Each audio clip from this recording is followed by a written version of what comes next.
6, negative 11, and 8, negative 11. Okay, remember we don't care about the y values, so even though these two y values repeat, that doesn't matter, right? This is what makes it not a function. We have repeated x values. So anytime in a mapping diagram you have two arrows or two lines coming off of one number for the input, that's always going to be not a function. Okay, we don't care about this. If there are two separate numbers going to one output, that's fine. But one input cannot have two outputs. So we're going to say not a function.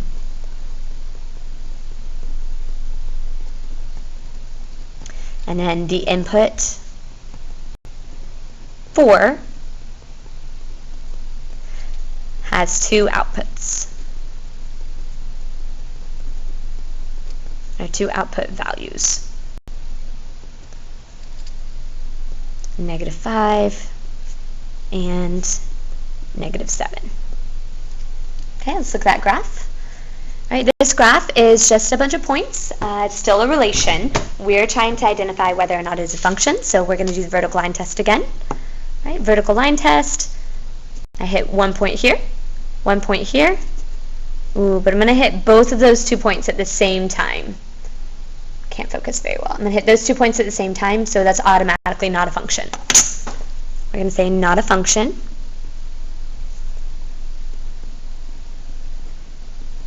Because it fails the vertical line test.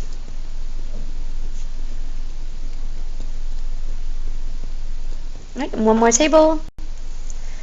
Not a function. 2, 4, 6, 8 are all different, but there are repeated x values. 2, actually.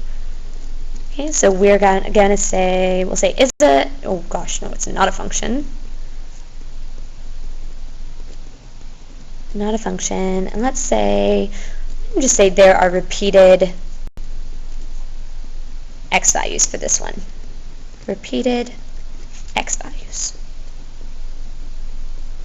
Either explanation is fine. All right, that is it for the lesson 5-1 notes.